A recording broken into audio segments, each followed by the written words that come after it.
E aí, galera, boa tarde. No prédio 11 desse sábado a gente vai falar sobre um evento que aconteceu essa semana aqui no Campus Canoas da Ubra, que foi o Dia C da Ciência.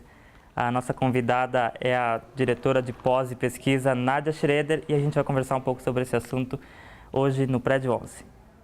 Então, boa tarde, Nádia. Boa tarde. Muito obrigado pela tua presença aqui. Antes de a gente começar a conversar sobre ciência, sobre a importância da pesquisa científica, queria que tu me explicasse o que é o Dia C da Ciência, esse evento que aconteceu aqui na Ubra essa semana. Na realidade, o Dia C da Ciência foi um movimento nacional para mostrar para a sociedade o que as instituições de pesquisa e tecnologia e as universidades fazem, resultando em produtos que melhoram a vida da sociedade e do país.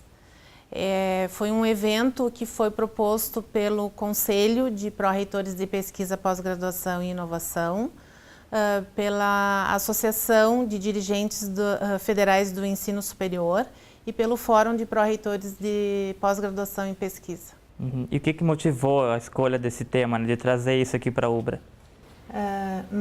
Na realidade, são todas as universidades e institutos federais, instituições de pesquisa científica e tecnológica que realizaram o evento no Brasil inteiro. É uma tendência nacional. Sim. E aqui na Ubra a gente fez várias atividades para mostrar isso para a sociedade. A gente sabe que teve vários veículos de comunicação aqui da Ubra, como a própria Ubra TV aqui, que teve várias entrevistas e inserções dessa discussão na programação, na Rádio Mix. Como é que funcionou isso aqui na Ubra? Nós tivemos que optar, fazer algumas escolhas. Identificamos alguns programas de pós-graduação com alunos de iniciação, bolsistas de mestrado e doutorado. Pedimos para eles proporem algumas atividades e chamamos a população para participar desses eventos.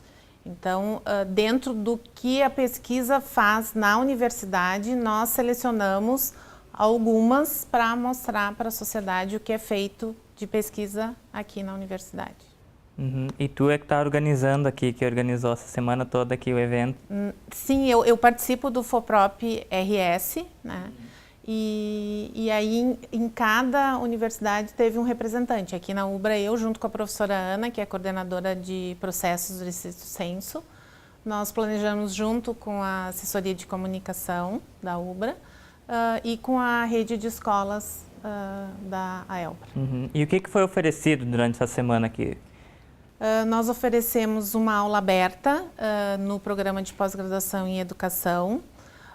Foram oferecidas oficinas de matemática e ciências no programa de pós-graduação em ensino de ciências e matemática. Oficinas também foram desenvolvidas para a população em geral do programa de pós-graduação em genética e toxicologia aplicada. Na Odonto também foram programadas atividades, inclusive no hospital aqui. E no programa de pós-graduação em Biologia Molecular e Celular Aplicada à Saúde, visitas aos laboratórios com experimentação. Uhum. E houve uma integração desses cursos, Tu falou de vários cursos aqui, todos podem participar. Como é que funcionou isso? Montou um workshop, o programa de pós-graduação em Engenharia de Materiais e Processos Sustentáveis, montou um workshop sobre minerais e desenvolveu isso junto com os alunos das escolas da rede da UFRGS. E não é só para os alunos aqui da universidade, então, como tu falou, é para o público externo também? Sim, para o público externo. Uhum. Como é que funciona essa inscrição, para o pessoal que participou? O pessoal podia demonstrar interesse em vir aqui, chegar na Ubra, participar? Sim, o Dia C da Ciência, para o Dia C da Ciência foi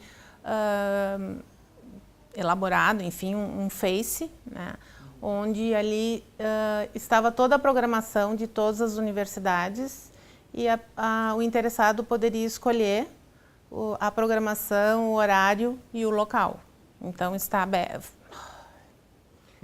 esteve aberto para todas a população em geral, a comunidade acadêmica, alunos, enfim. Foi aberto para a população em geral, porque o objetivo foi justamente mostrar para a população o que a pesquisa faz no sentido de melhorar a qualidade de vida do cidadão e do país. E aí o porquê disso? Porque estamos próximos da aprovação do orçamento para ciência e tecnologia para 2018. Nos últimos 10 anos, houve uma queda quase que vertical. A gente tem recebido menos da metade do que recebia em 2013 e para o ano que vem a proposta é diminuir mais ainda. Então, se continuar diminuindo, a gente não tem como fazer pesquisa, né? Porque o que a população tem que entender é que a verba que o governo disponibiliza não é para pagar o pesquisador, mas é para comprar material de consumo, é para comprar equipamento. Né? Nós temos pesquisa de alta complexidade. Que requer custos. Recursos, exatamente. E aí eu queria que me explicasse um pouco qual é a importância, né, de se realizar pesquisa na universidade ou em ensino tecnológico, tu como diretora de pesquisa. A pesquisa, ela resulta em ciência e a ciência, ela está atrelada, é uma relação simbiótica com a educação. Né? Nós precisamos desenvolver pesquisa porque o professor ele traz para a sala de aula o resultado da sua pesquisa e aí a gente forma profissionais cada vez mais qualificados e atualizados e com a tendência de suprir, né, de atender uma demanda do mercado. Então, na realidade, se uma instituição de ensino não realiza pesquisa, ela reproduz o que está nos livros, porque a pesquisa ela traz o conhecimento novo para dentro da sala de aula. E eu queria que tu me falasse um pouco, né, a gente falou de ciência agora há pouco, e quando a gente fala de ciência, as pessoas pensam em pesquisadores, em pessoas, né, do alto nível, que não parece que toca nelas, né, quando fala nesse sentido de ciência, mas são as pessoas que estão aqui na universidade, pessoas que se interessam em pesquisa, né? Como é que faz para as pessoas que querem, para os alunos que têm interesse em pesquisar, o que eles devem fazer? Anualmente nós abrimos um edital, ele fica aberto mais ou menos 2 meses, em que os professores eles cadastram os seus projetos de pesquisa, tanto da graduação como da pós-graduação, só que existem critérios, né? E se o professor atende aos critérios ali estabelecidos no edital, ele concorre para uma avaliação. Nós fazemos a avaliação e no início do ano seguinte a gente dá o resultado e aí ele acaba ganhando algumas horas da instituição. A instituição, na realidade, a diretoria de pós-graduação em pesquisa, ela funciona como uma agência de fomento, como o CNPq, como a FAPERGS, né? Então ela fomenta algumas horas para o pesquisador semanalmente desenvolver o seu projeto de pesquisa. O aluno, ele pode participar como aluno de iniciação científica, então também, daí já em março do ano seguinte, a gente faz um levantamento dos professores que necessitam bolsistas de iniciação e a gente recebe da universidade um número X e aí a gente distribui essas cotas e o professor escolhe o bolsista a partir da necessidade dele.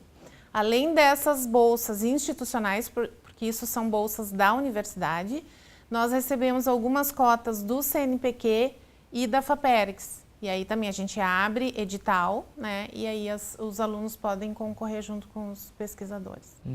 E agora, para terminar esse bloco, eu queria que tu me explicasse qual é a influência, né, da pesquisa no cotidiano dessas pessoas ou no cotidiano das pessoas que convivem enquanto sociedade. Queria que tu me explicasse um pouco isso. É muito simples, é tão simples que as pessoas acabam não percebendo. Vou dar um exemplo. Como toda boa professora vai dar um exemplo, né?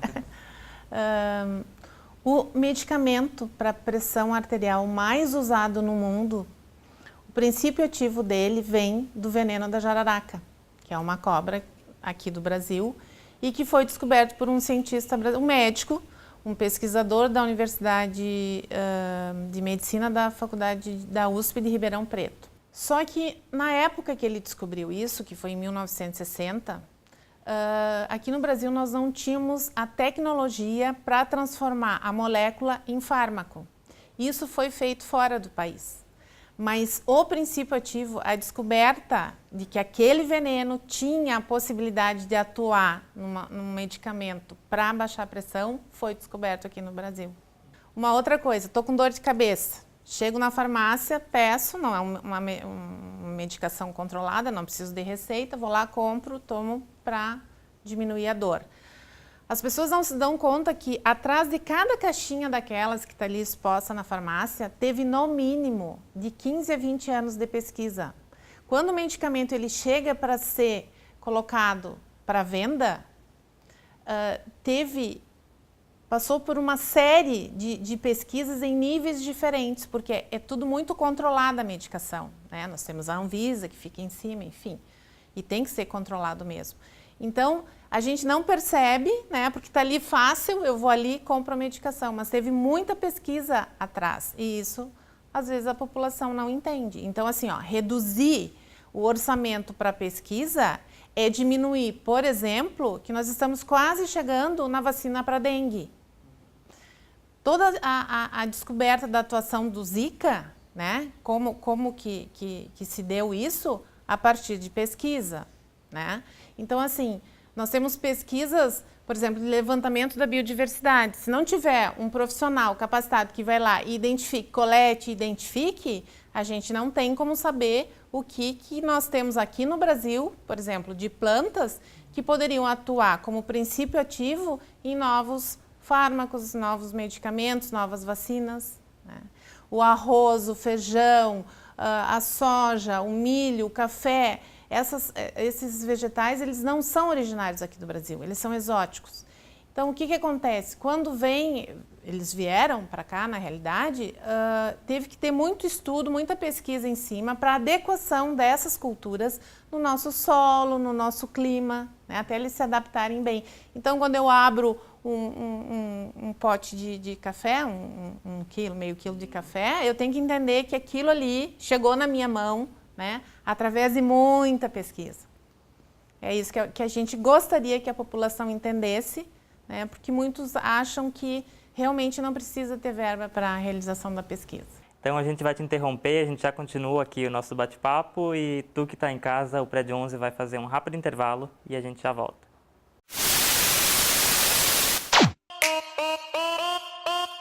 Eu sou a Nathalie e eu curso Publicidade e Propaganda, atualmente no 4º semestre. Meu interesse pela dança começou há muito tempo. Eu comecei fazendo CTG há muitos anos atrás, então depois eu entrei no street e no ano passado eu comecei a fazer o pop.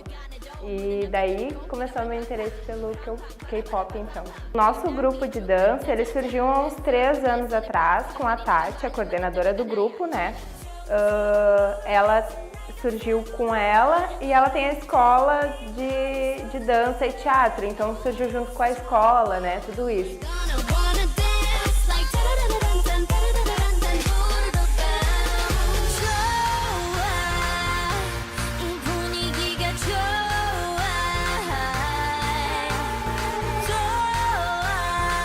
Atualmente a gente é o maior grupo de dança do Rio Grande do Sul e de dança K-pop a gente é o maior do Brasil.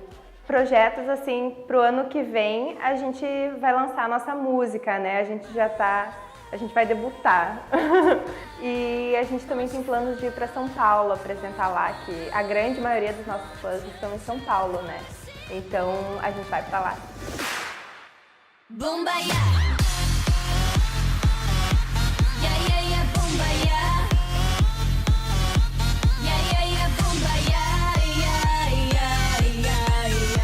Curso de Publicidade e Propaganda ajudou bastante na questão de que hoje eu sou muito mais solta, sou muito mais comunicativa, eu sei me comunicar com as pessoas.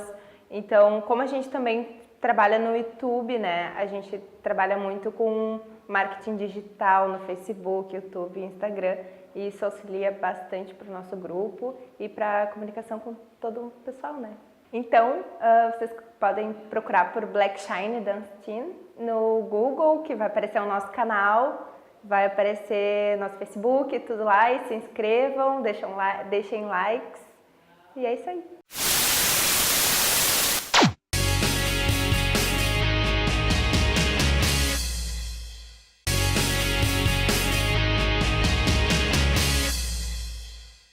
Então, a gente está voltando agora do intervalo, a gente está batendo um papo com a professora Nádia Schroeder, que ela é diretora de pesquisa e pós-graduação aqui na UBRA. A gente está falando sobre o Dia C da Ciência, né? Tu falou antes do intervalo sobre a pesquisa, né, no cotidiano, quando as pessoas entenderem que, né, que todos os remédios e alimentos, tudo que chega na casa das pessoas foram feitas pesquisas antes disso. E quando não tem um objeto assim, né, quando não tem um produto final palpável assim, como é que as pessoas podem entender a importância da pesquisa, por exemplo? A gente chama de pesquisa básica, né? Então, antes da pesquisa aplicada, tem a pesquisa básica. Eu preciso estudar, pesquisar, por exemplo, aquilo que eu dei o exemplo do veneno da jararaca, para chegar a entender que a molécula, né, tinha um princípio ativo que poderia atuar como remédio para a pressão arterial, o pesquisador teve que fazer uma análise prévia, né? Então, assim, ó, tem muita pesquisa básica antes de chegar à pesquisa com produto, por exemplo. E, na realidade, isso a população não enxerga, né?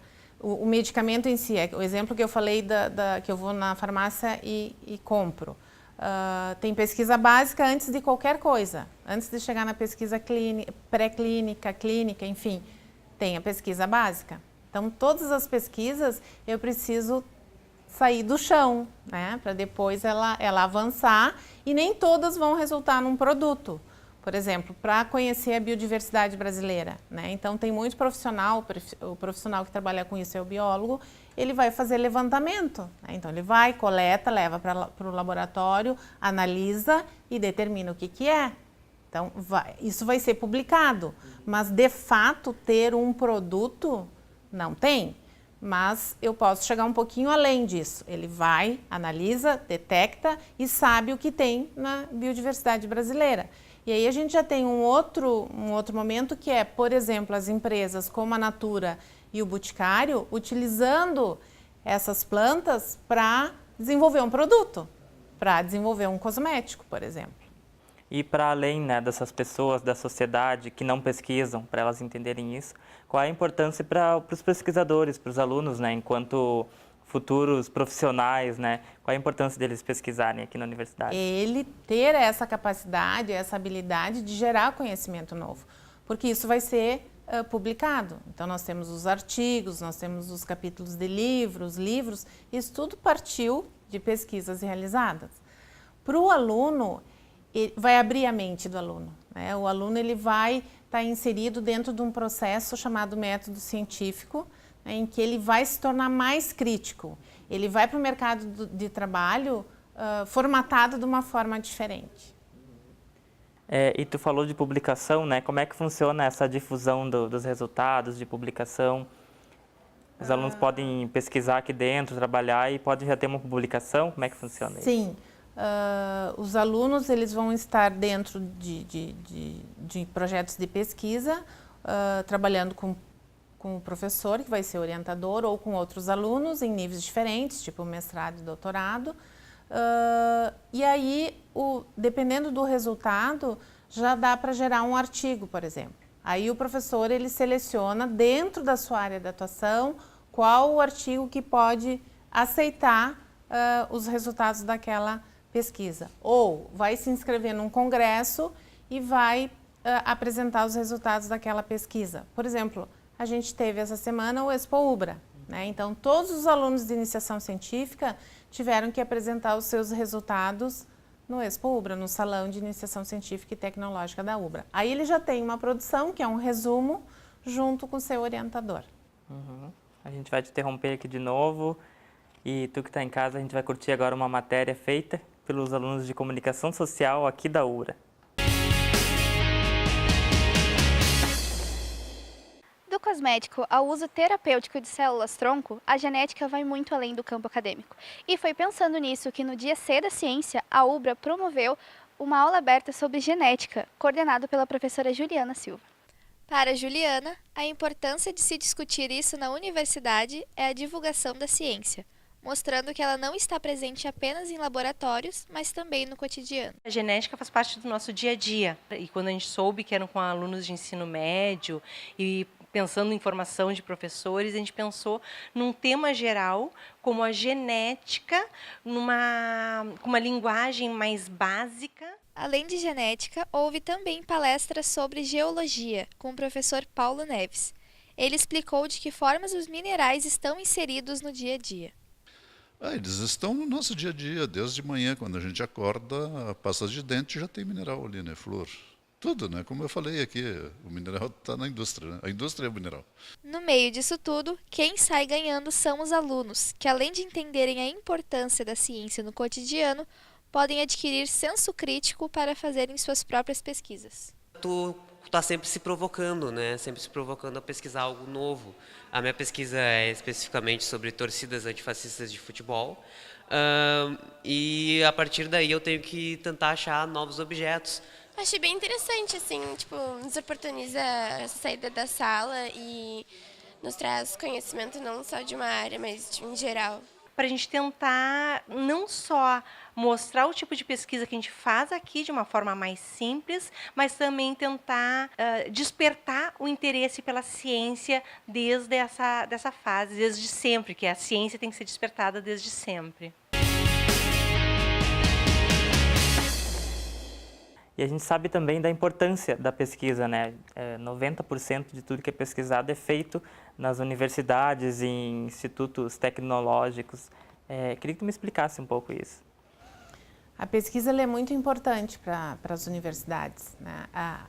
Não sei se as pessoas sabem, mas para uma instituição de ensino se considerar universidade, ela precisa ter cursos de pós-graduação estrito sensu, que são mestrados e doutorados, e obrigatoriamente desenvolver pesquisa, porque a base do mestrado e do doutorado é o desenvolvimento da pesquisa, né? Então, é natural, né? Então, é uma realização, vamos dizer assim, de uma atividade que é natural, que faz parte da universidade, né?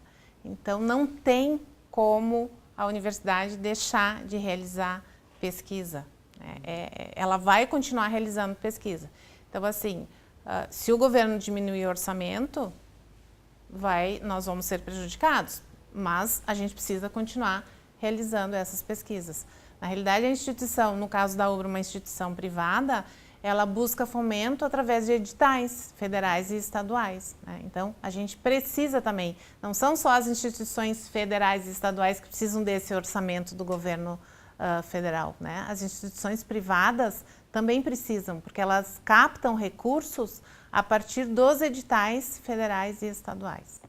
Tu falou do governo agora, né? A gente está tendo um monte de cortes, né, em pesquisa, em ciência, até o programas sociais como Ciência Sem Fronteira tá caindo fora já. Como é que tu enxerga isso como pesquisadora? Muito triste, né? A gente vem percebendo, obviamente, nos últimos anos, uma queda considerável no orçamento para ciência e tecnologia. E a classe política ela não entende, né, que a pesquisa ela faz o país se tornar rico e não o contrário. Os países ricos investem em pesquisa não porque são ricos, eles são ricos porque investiram em pesquisa. E é isso que o Brasil tem que entender. Se a gente deixar de investir em ciência, porque ciência não é custo, ciência é investimento. E quais são as maiores dificuldades aqui no Brasil, nesse sentido de pesquisa? Como é que tu enxerga isso? Eu acho que é além do investimento precário, assim. Os governantes entenderem da necessidade, né? Basta olhar qual vamos dizer assim, o pulo que a Coreia do Sul e a China deram nesses últimos anos, né? Se a gente for olhar, é o investimento em educação e em pesquisa. É aquilo que eu falei, pesquisa gera ciência e ciência tem uma simbiose com a educação. Isso é a base para um país desenvolvido. E aqui no Brasil a gente precisaria disso. Maior investimento em ciência e maior investimento em educação. Fora as outras áreas que eu nem vou comentar aqui, né? Saúde, educação, segurança, enfim, né? Mas, de fato, é isso que a gente precisa. E a gente falou, né, sobre o Dia C da Ciência, acabou falando um pouco de pesquisa. Como é que vai ser, assim, para os próximos anos esse evento, que é a primeira vez que a UBRA fez essa semana, né, o Dia C da Ciência? e que tem a tendência de seguir o calendário anual. Como é que vai ser isso? Sim, vai ser, esse é o primeiro, né? Mas ele vai seguir nos próximos anos e o dia C, dia 25 de outubro, já estabelecido como um marco para o Dia C da Ciência para os próximos anos. Vai ser um evento anual e que começou esse ano e que a gente espera que gere frutos, né, com isso. Tá bom, vou agradecer a tua presença aqui. A gente tem um espaço para divulgar onde é que as pessoas podem encontrar, né, essas informações sobre pesquisa aqui na UBRA. As informações sobre a pesquisa aqui na UBRA podem ser encontradas no www.ubra.br/pesquisa. Então tá bom, muito obrigado, Nádia, por participar do Prédio 11. E tu que está em casa, não se esquece de se inscrever no nosso canal no YouTube e de curtir a nossa página no Facebook. Até o próximo sábado. Tchau, tchau.